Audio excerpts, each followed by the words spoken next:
Welcome to the More Than a Worship Leader podcast. I'm your host, Gary Durbin. I've been a worship leader for over 20 years, and I've learned a lot from so many on this journey. On this podcast, we'll have conversations and explore the dynamics of leading worship in the local church.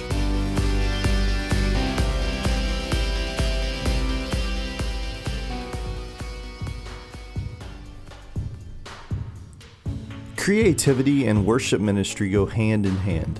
The worship leader's role usually has some part in the creative aspects of the church that go way beyond the Sunday morning set list. So it's important that we see ourselves as more than worship leaders. We're artists. We're creatives. On this episode, I talked to Rich Kirkpatrick about the magic of creativity. He's an author, musician, and creativity expert. Along with being in worship ministry for many years, he writes, consults, and speaks about the intersection of creativity, faith, and leadership. He's also a great friend of mine, and I've always appreciated his perspective and insight on life and ministry over the years. So here's my conversation with Rich Kirkpatrick. Hey, Rich, welcome to the More Than a Worship Leader podcast. It's great to see you and hear you today. My pleasure to be here, Gary. So we met a long time ago at the worship conference days. I think the first time I met you, you were teaching a workshop with Carlos Whitaker, Los Wit, at oh my goodness, at the Saddleback Church Purpose-Driven Worship Conference, if I remember correctly. My goodness, that was a long time ago. Mm-hmm. Yeah, we were both young, and doing our thing. I was young and you were younger. That's cool. And we struck up a friendship. You were really gracious. I remember back then, very personable. And I remember sending you a message and we just struck up a friendship. And you even helped me finish my book, More Than a Worship Leader. Which is a very good book, which I'm happy to tell all my friends about because we are hopefully more than just worship leaders. Well, I'm excited to talk about your books as well. You've been a worship leader for a long time. So can you just tell us about how you got your start as a worship leader? Well, I thought I was going to be a professional musician who didn't have to stand in front of people. I went to a music trade school right out of high school. And then I ended up at my home church, big church, new worship pastor came and, got me involved in singing, and I didn't know he was really mentoring me to lead worship. Like, hey, sing this part of the song and all this. So I'd walk up and sing, and eventually I was involved. One big event that got me hired on staff at the church was the choir piece was written out poorly, and this was in days where you couldn't really find contemporary worship music that was published. So you had to make it up. So I took it home and I knew music copying pretty well, music copyist, redid the arrangement because it was terrible, brought it back to the music director. And then the next week, the worship pastor, music director come corner me afterwards and say, hey, young man, how much do you make delivering pizzas? I said, whatever it was, $3 an hour, whatever it was, some ridiculous amount plus tips.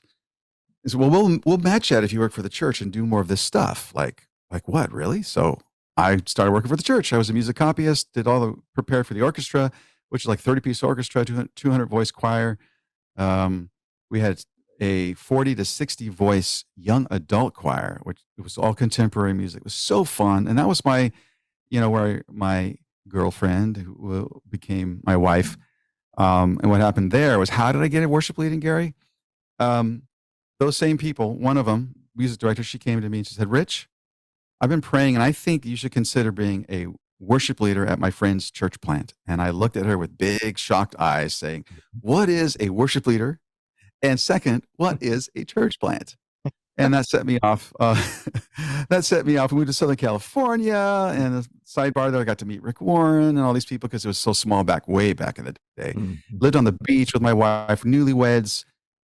In-laws were like, how are you going to make money? Because they weren't going to pay me enough to even pay our apartment rent. And that set me off on 25 years of full-time ministry, and I've still been doing it beyond those years. I'm still leading worship today at my local church. My daughter and I are quote, contracted worship leaders with a group of others. at our local church, which is really fun. And so it's been a long ride with lots of ups and downs in between that, but it's been great. So that's how I got into it. Yeah, it reminds me of that joke. You know how you get a musician to leave your front porch, right? No. You pay him for the pizza.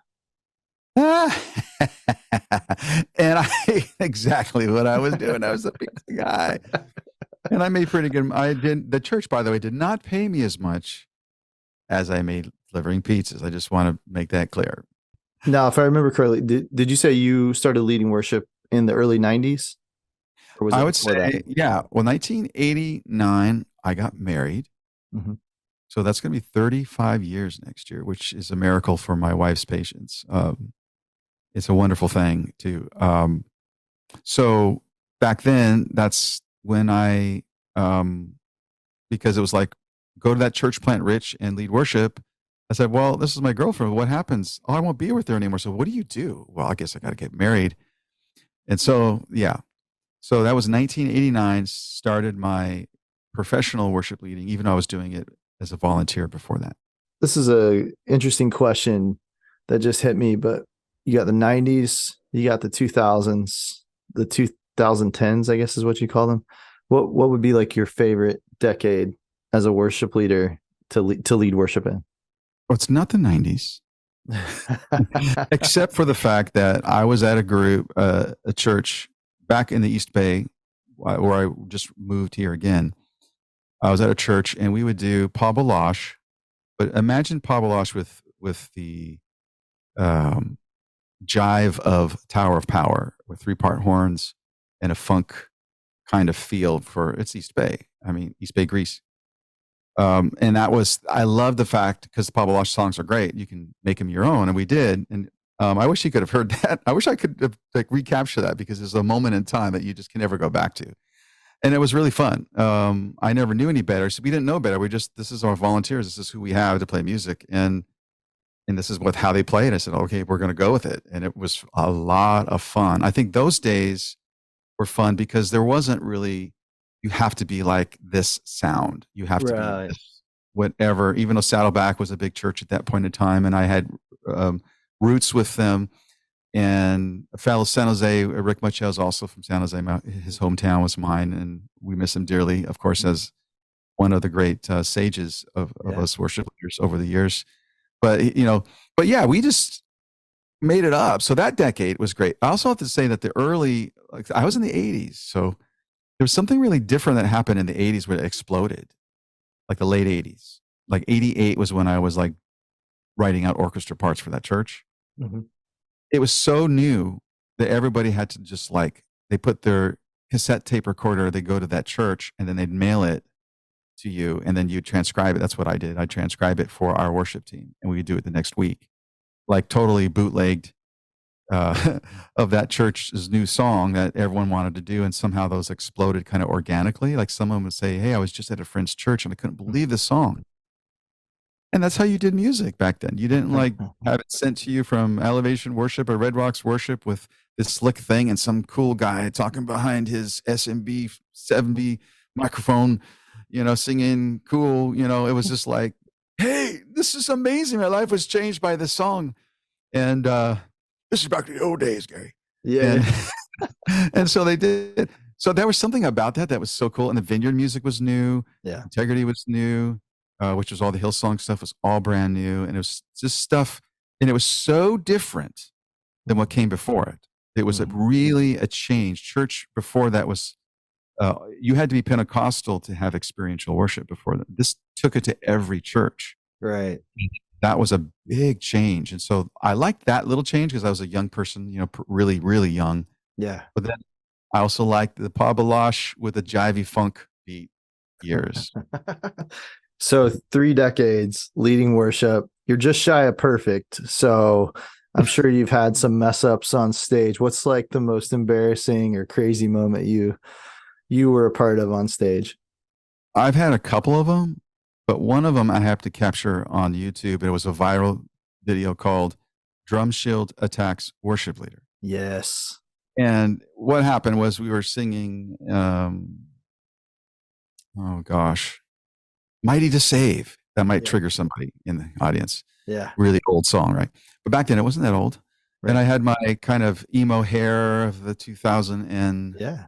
late 2009, 8, whatever year it was. And so I'm playing the piano and the drum shield just kind of bonks on me and the piano and we keep going. Hmm. And, so it was really interesting. And the embarrassing part happened afterwards when everyone was laughing at me. I wasn't aware of how embarrassed I should be until afterwards. Right. And they said, "Here, Rich, we just made a copy of the tape for you." Yeah. And, and so not only there's embarrassing moments where you feel embarrassed, but no one sees them, but then there's Yeah. ones where everybody else saw it first. Yeah. And that's what happened with that Well, along with being a great worship leader, you're also a great author. I've read both of your books, Six Hats of a Worship Leader. I remember being inspired by that when you put that out. And then recently you've put out a fantastic book called Mind Blown. Absolutely love this book. Tell us about writing that book, where it came from and why you wrote it.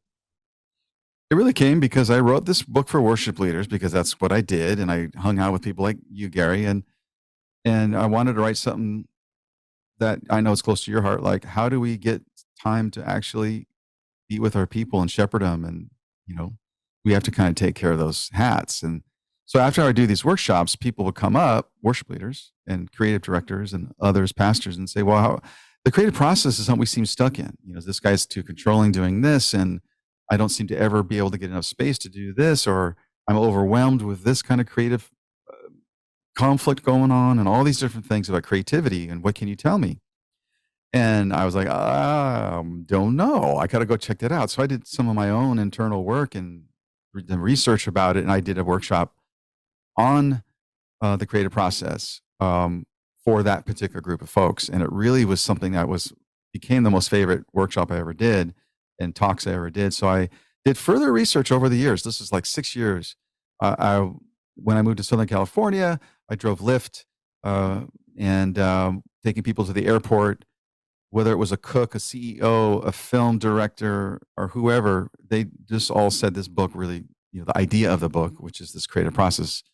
And really what it is, Mind Blown, is about creativity and the creative process. But creativity, as I come to understand, is really what people do when they thrive. So when you have a safe environment, when your basic needs are taken care of, we become creative. Well, one, because we're designed by a creator to be creative. So that's how we're made in God's image, which I believe that to be very true. And scientists have proven that. So the research I've seen, besides the theological background I have, really people who don't necessarily believe in a creator, which I believe a lot of scientists do, because I know a couple of them, and they were saying, hey, your brain as a human being is wired to be creative. There's other animals that might even have bigger brains and intelligences and blah, blah, blah. But the human brain and our bodies and how just everything's put together, we have this creativity that's very interesting and unique. So, and creativity, there's a process to it. And so that the short of that, just to button it up a little bit, is how you discover ideas, how you develop ideas, and how you deliver ideas.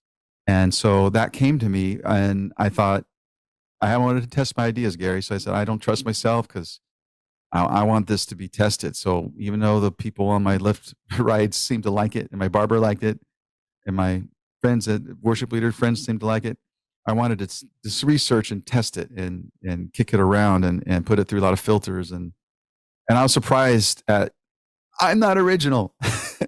I basically just was tapping into some wisdom that's 100 years old, as well as brand new neuroscience. And so that's the culmination of the research anyway, to write this book about creativity and the creative process. One of my favorite stories in the book that you wrote about was, it was near the beginning of the book, and you tell this story about being in a church staff meeting, and the leader gives an analogy about plants, and like plants' only purpose is to harvest and feed us. And you, being Rich Kirkpatrick, spoke up and challenged this leader, and it was brilliant what you said. You said, well, what about flowers? What about flowers? And I'm sure he just absolutely loved it when you said that. I think what we see in the creative process is that creativity has something that's beautiful and useful. We always focus on useful. What is it going to do for us? How many souls are going to be saved if we have the greatest music in the world and most innovative marketing? So we look at all our creativity, simply this utility. We don't understand this other part, this beauty, which is I call the magic. By the way, magic is a metaphor. I don't believe in weird magic, and even C.S. Lewis uses magic. So don't, say I'm not among other people who use the word. But anyway, so the beauty is important. And that kind of is a metaphor for things that we just can't put our finger on. And so when we have a relationship as creatives in the church environment, as worship leaders, what we're trying to do, I think, for people is not just I'm coming to worship to get something. It's not a pagan thing where I'm paying my price by my emotions and affections being given to God. I am here magically being in the presence of God, and I'm practicing something that, forgive the word, magical could happen here because it's God.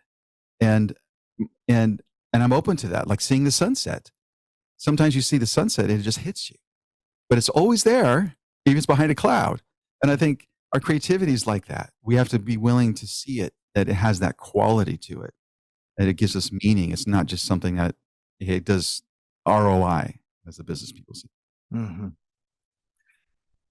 One of my favorite quotes so far in the book is you said, when we create to captivate people, we create something beautiful. What do you mean by captivating people with creativity? What does that look like? And maybe even for a worship leader. I think what we're trying to do is we're trying to help people's affections and human heart be moved about it. And because otherwise what happens is we're just looking for a transaction. We're not looking for that. So captivating somebody, you prepare a meal, which is a good metaphor for worship, right? So you're a chef preparing a meal, you set a table, and all the elements of how it's served, you want to captivate somebody. You want them to sit at that table and enjoy that food for everything you put into it. And there might be layers and things people aren't going to get to. So if you sit at that table and you just put it in a fast food bag and you say, I'm feeding you, it's like the plants just exist for just eating. But if you're saying it's more than that, there's something dignified about you sitting in one space at a point in time and seeing the miracle of it. Because what I mean about that too is miracles happen in time and space. So the birth of Jesus happened on a date in a certain spot on the planet. The resurrection, the same thing. And it's just like there's containers for it. So captivating means I'm creating a space so that a miracle can happen. I don't know if it's going to happen, but I'm the person who's creating the space. Like the chef prepares the food for the table. The experience that people have is still up to them. I'm just opening up that possibility for folks. So as a creator, sub-creator, as Tolkien calls us, I think very wisely, that's what we do. But we're not like God who actually creates literally, boom, from nothing something. We take what God's given us and we make a container so we can see more of God in it. Yeah, that's good. In this book, your creative process that you lay out is threefold: the dream, the sandbox, and the story. Probably one of my biggest takeaways for me personally, as I'm reading the book as a creative, that has already helped me a lot, is you talk about the sandbox being good for creatives in a sense that it gives us boundaries. So why is it good for, in the worship leader context, why is it good for a worship leader to have creative boundaries? Well, we can't create without boundaries, first of all. You have to have a place where you know the size of your canvas. So you hire an artist to paint and you say, I want you to paint a picture. They say, okay, well, they're going to ask you, well, what's the subject? Is it a landscape? Is it a portrait? What is it? And then you got to ask them, okay, well, what size is this going to be? So you know what paint to buy. And so a lot of times the physics of what we create are very important. Physicality is very important. And just what I described about the miracles being contained, that's what we're doing, is we're basically finding the edges of where we develop the idea. So like in this, the dream discovery, how do we get the idea? But then at this point you're talking about, the sandbox is where we develop it. We need space to play. We need space to make a failure. We need space to raise up a new worship team member. And so where are we going to do that? Well, we can't do that in our main service. Well, how are we going to do it then? Let's find a way to do it. So you create spaces or space to develop ideas. And ideas is very broad for, like in our context of worship leaders, for people. Basically, is what we're saying. So your sandbox is your budget.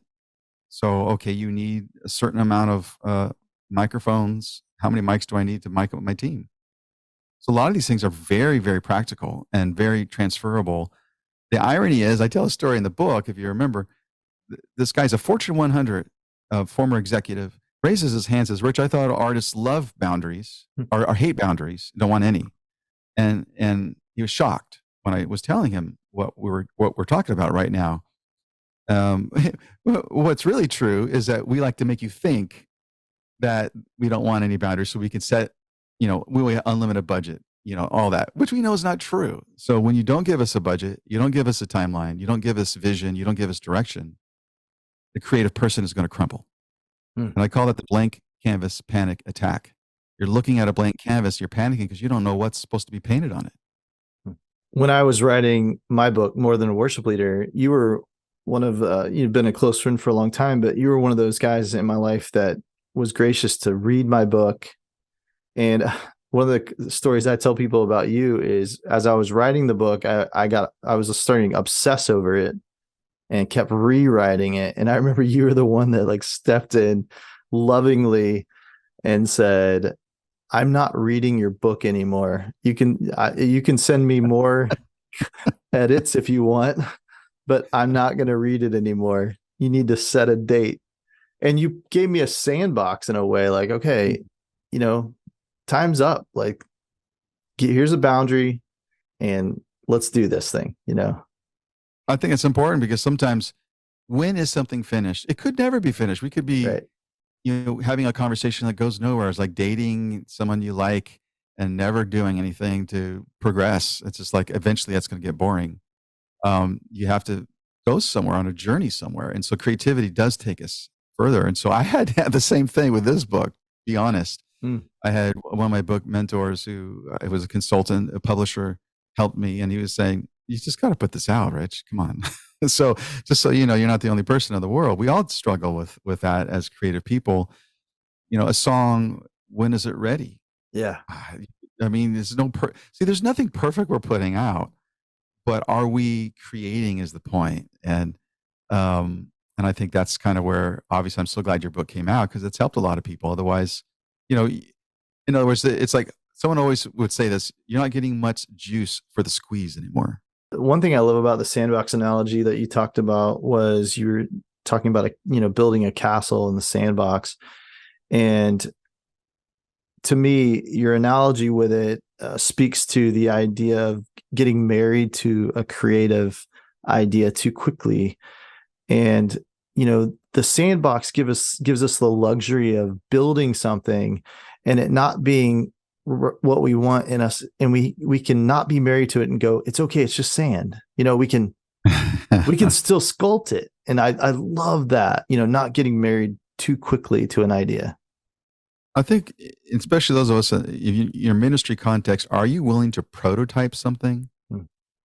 And, in any other endeavor in our society, there's lots of prototypes that go out that no one ever sees. Yeah. What we do sometimes is, that'll work. We throw it out there and everyone's painfully doing it thinking, whoa, some great ideas in that, but it wasn't quite ready. It wasn't baked yet. And that saves us from that process. Tech people use the term sandbox when they try to run software. I think they still call it a sandbox where they're trying to run it before it goes online to everybody. There's a closed server where people are testing out this thing before it goes to the internet and ruins all of our computers.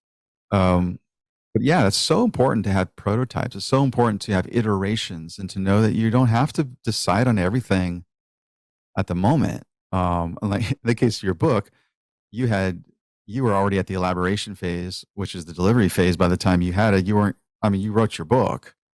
But really, I found out writing a book, there's 5 drafts. So the final version, as you know, this goes, that a person sees at least 4, 5, 6, sometimes more drafts of that book.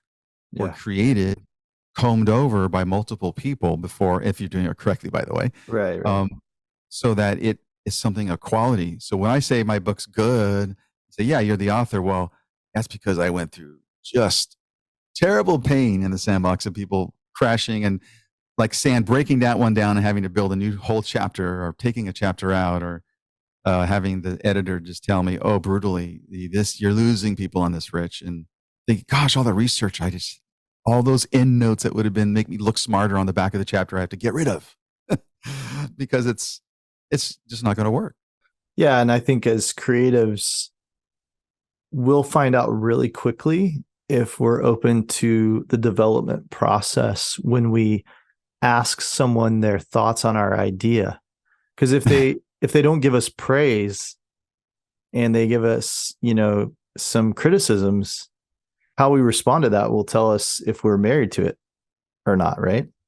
Yeah. And I think it's a really good point to bring in this really important idea of the book. The bridge between science and magic is these two ways of thinking, the robot and the wizard. You have divergent thinking and convergent thinking. So the person, when you're at a phase where divergent thinking, that's when you're getting your ideas. You're writing the ideas down, and that's important that you're not having those poo-poo too early. Right. I said poo-poo, sorry. Um, and so it's like great to have, so you have the divergent thoughts taking one idea and creating more, where convergent thoughts taking all those ideas and then you're starting to whittle them down, like you're trying to test them and say, well, this one works better than that. You're getting that feedback, so you're actually deciding to have critique at a certain point. And then you might go back and try to get more ideas after you do that. You go back and forth, you bridge between these two things. And so that's really where I think sometimes we have awkward conversations, or ones we don't know if it was good or not, because we may not be ready to close ideas yet. Like you said, you have to know if you're in the sandbox, that's what you're doing. You're actually saying, yes, I'm in the sandbox now. So I'm stopping the idea generation, discovering the ideas in the dream. Now I'm going to start developing them. And that means I'm going to have to be willing to whittle away stuff. In the worship leader world, I'm probably encompass a lot of the stereotypes of worship leaders as far as like job description. I do graphic design, I do video editing, and I've done social media, and I've done website and all those things. That design world, man, that can be really tough. Designing, for a church, for a pastor, for people who are approving your ideas, and you learn either some really good lessons in humility, or you get destroyed by pride. It depends on which way you go, but I can definitely relate to the creative process that you mapped out here. It's really helpful.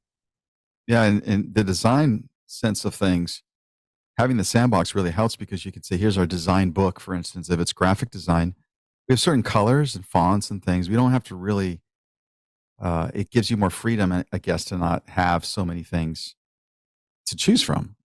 Thousands of fonts you could choose from. Right. So if you're keeping, here's kind of this general box you're within.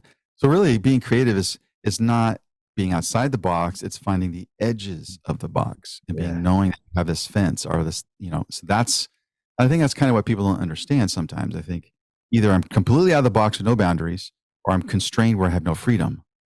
And those are really the two. What's in between, which is the truth, where it should be, is you actually have a space to play. Yeah, and time. I loved your idea about Chronos and Kairos time, where that chronological time, that's unmovable, right? I mean, we have to have that, but within that, space and time, we have the Kairos time, we have the time that we can really appreciate and enjoy, right? Yes, and I kind of wish a lot of lead pastors would understand the idea of Chronos time when it comes to what is a 35-minute sermon. Is it really 35 minutes? But all that to say is that, yeah, we have these two concepts of time that we inherited from the Greeks, those two words, which is great. There are times we get lost, and when you create, being in that mode is helpful. But if we're watching the clock all the time, in other words, if we're only looking to march along with this artificial tick, tick, tock, we're going to really limit ourselves from, the beauty that a moment could be. And so leading worship, just as an example, we time everything out because we have to. If you have multiple services, or everyone has to live stream pretty much still, um, you have a clock that you're going by. But when you plan your service and you're delivering it, the hope is people don't feel the time. They're not like thinking, okay, this is a 30-minute sermon. They're thinking, I'm so grateful to hear that sermon. I wanted more. I'm grateful I got to sing and pray. And that was, they're not thinking of, oh, that song was short or that song was long. And I think that's kind of what that's talking about. Yeah, I always laugh with one of our pastors because he empathizes with me a little bit on the time thing, because we're us worship leaders, we gotta keep our time tight. And so anytime a question is brought up about time, I'm like, I'm on a click. It's the same. It's going to be the same exact time every service. So it's always a funny thing we laugh about. But yeah. So to end off here, Rich, man, what a wealth of knowledge and wisdom you have as far as worship leading. For worship leaders who are listening to this, what kind of advice would you give them in this present day as they lead worship? I would say that I don't believe worship leading or being a worship leader is an official calling. I believe being a creator or an artist, if you would, is our calling.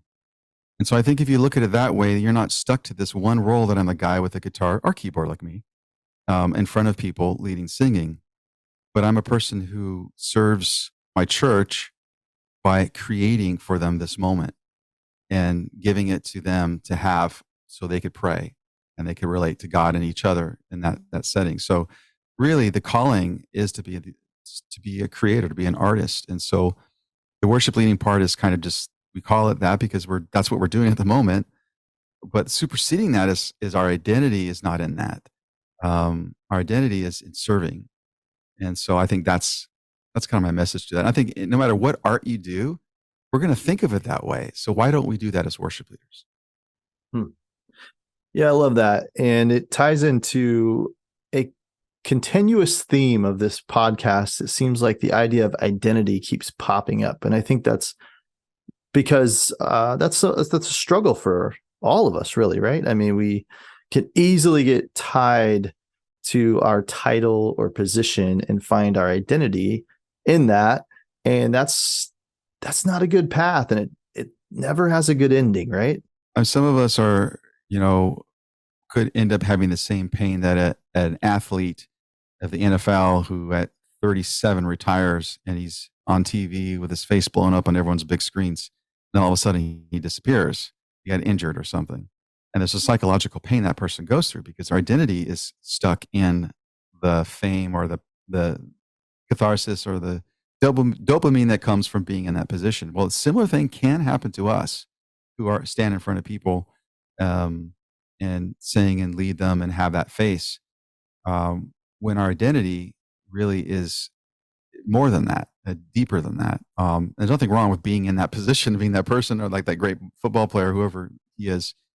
With the pain that comes though is when we buy into this is who I am.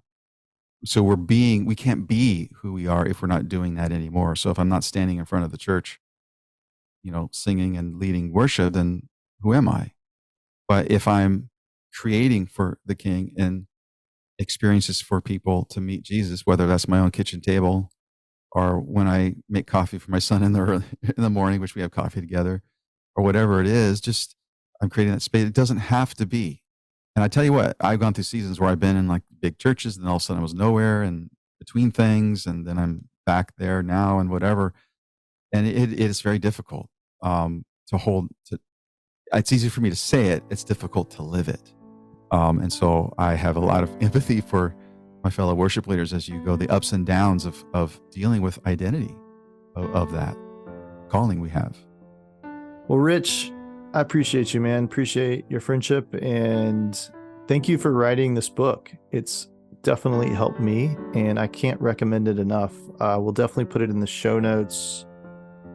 Go check out this book called Mind Blown. It's going to be one of those books that I'll be pushing on social media and telling people about. I've already been talking about it. So I'm just grateful that you wrote it. I've been telling my wife, I'm like, like Rich is somebody who I look to as a mentor, but I'm like proud of him, man. Like I'm like, I'm like reading the book going, man, I'm proud of you. Proud of you, Rich. So yeah, thanks for writing it. And thanks for taking the time to come and have this conversation on the podcast. Definitely want to have you back on sometime. My pleasure. And you got it. Just let me know. All right. Thanks, man.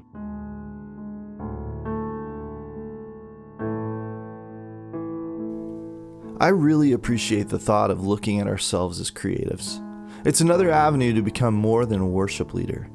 The danger of the creative process is pride. So with our creativity, it's so important that we value and wear humility. Here's what I said about this in my book. The foundation of humility is ultimately found in the presence and praise of God. Wear humility, and you will be an example of praise to God's people, especially offstage. Just as people sense a prideful spirit in a leader, they can also identify when a leader is truly humble. So let's be creative. It can be a hard, painful process, especially when it involves collaboration. But creativity coupled with humility will allow us to lead worship in a beautiful and God-honoring way. Stay tuned for the next episode of the More Than a Worship Leader podcast. I'd greatly appreciate you subscribing and sharing. Thanks for listening.